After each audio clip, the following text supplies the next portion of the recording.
everyone, welcome to the Django tutorial series. In this tutorial step, we're going to deploy our application inside a Docker container. Docker is an open platform for developing, shipping, and running applications. Docker lets you separate your applications from your infrastructure so you can deliver software quickly. With Docker, you can manage your infrastructure in the same way you manage your applications.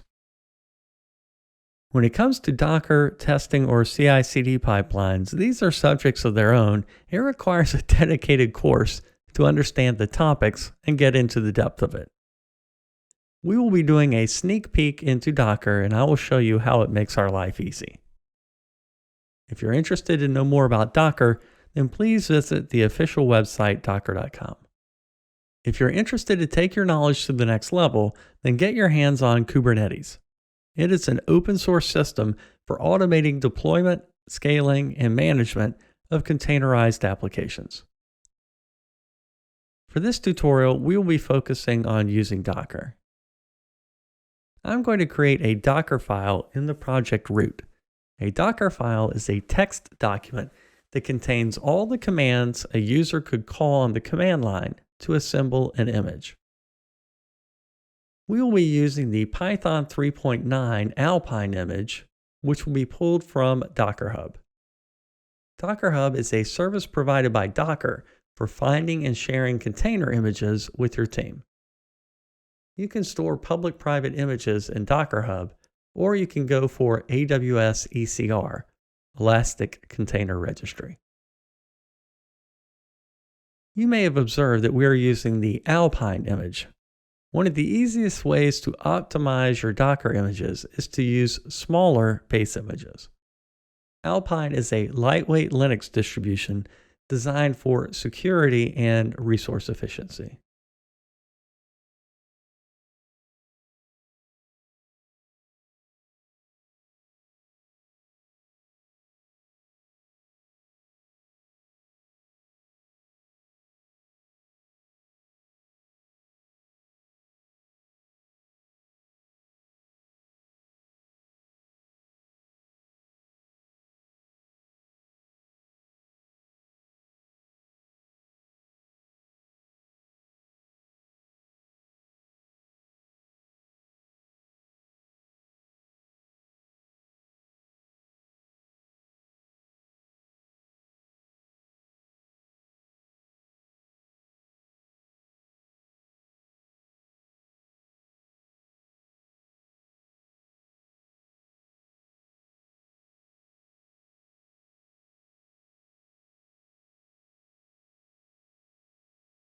Next, I will be performing certain operations like setting up environment variables, installing Postgres, copying requirements.txt to our app path, upgrading pip and installing Python packages from our requirements.txt, and finally, copying the entire project.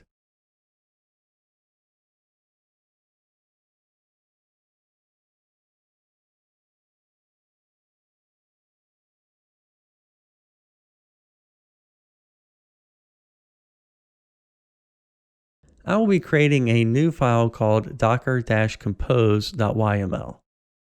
According to Docker, Compose is a tool for defining and running multi-container Docker applications. With Compose, you use a YAML file to configure your application services. Then, with a single command, you create and start all the services from your configuration. The Compose file describes the services that make your app. As you can see on my screen, there are three services: Nginx, Web, DB. The Compose file also describes which Docker images these services use, how they link together, and any volumes that might need to be mounted inside the containers. Finally, the Compose file also describes which ports these services expose. Nginx. Nginx is an open source software for web serving, reverse proxying, caching, load balancing, media streaming, and more. Igor Sisiev originally wrote Nginx to solve the C10K problem, a term coined in 1999 to describe the difficulty that existing web servers experienced in handling large numbers, the 10K, of concurrent connections. Web. Under the Web section, we're going to run our Django application through gUnicorn. gUnicorn is a Python WSGI HTTP server for Unix. It's a pre-fork worker model. The gUnicorn server is broadly compatible with various web frameworks, simply implemented, light on server resources, and fairly speedy. If you are using Django 3, then you can also go ahead with an ASGI server like UVcorn, which is based on UV loop and HTTP tools with an emphasis on speed. DB. The DB section is self-explanatory. We're going to use PostgreSQL as our data store.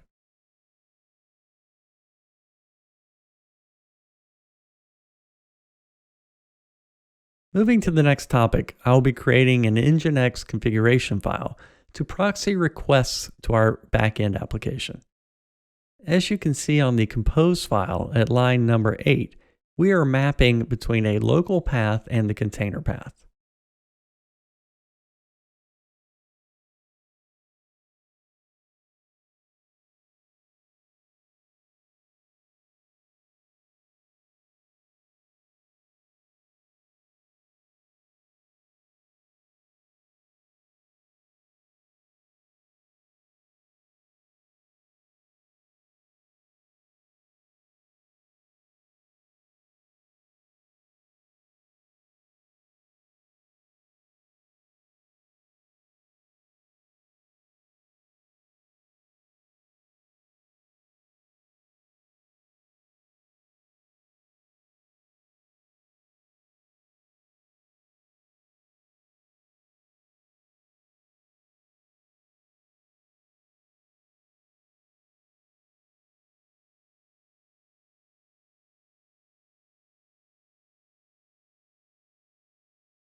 We're now done with configuration. Let's now create an environment file and name it as dev.env. For your reference, please check on line number 18 in the compose file. You can see that the environment variables are being picked from the dev.env file.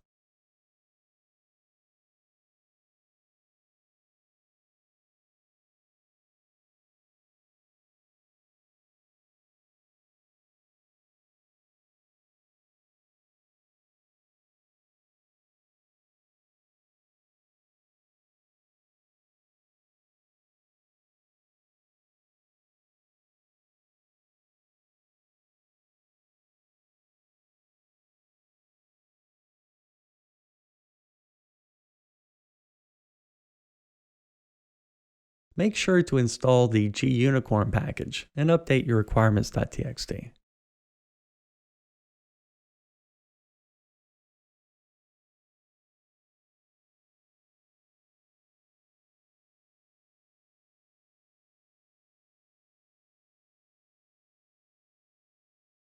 Also, make sure to add static under root in your settings.py file.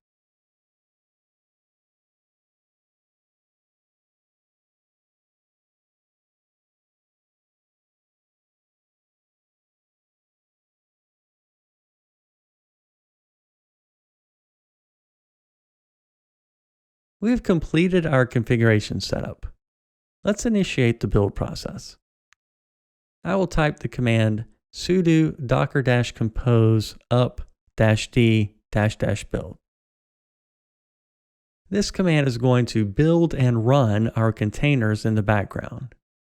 Currently, I haven't added Docker into the sudo group, so I need to mention it in the beginning of the command. As you can see, the images are not present in our local machine, so it will pull those official images from Docker Hub.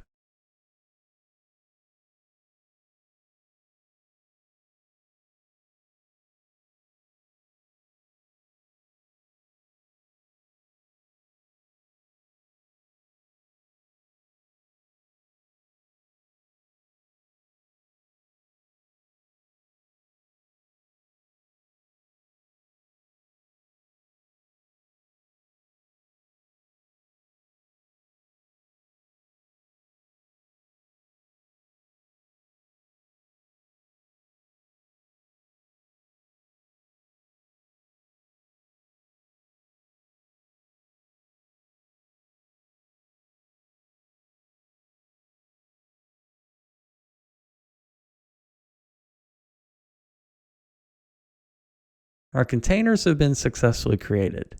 As you can see on the screen, it's up and running. Let me execute the basic common commands. Python manage.py collect static. This command collects up all your static files from each of your app folders, including the static files for the admin app, and from any other folders you specify in settings.py, and copies them into static under root. Next, I will create a super user by running the command python manage.py create super user. But before that, make sure to migrate the tables in the database.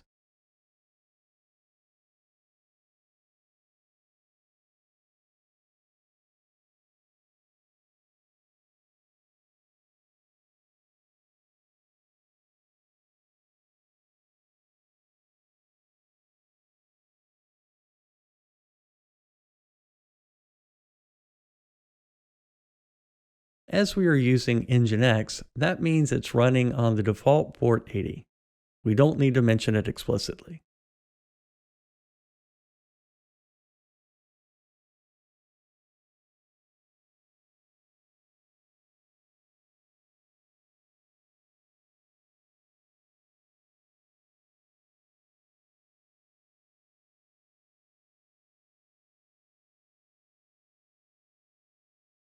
Great, our application is running successfully inside a container. I hope you got a basic understanding of how we are running our application inside Docker. I know you must have a lot of doubts, but as I said in the beginning, this is not a Docker course. If you want to know the ins and outs of Docker, then I recommend checking out the DevOps courses available on the internet, focusing on Docker and Kubernetes. In the upcoming video, I will give a short walkthrough of deploying our Docker images in AWS ECR, also known as Elastic Container Registry, via GitHub Actions.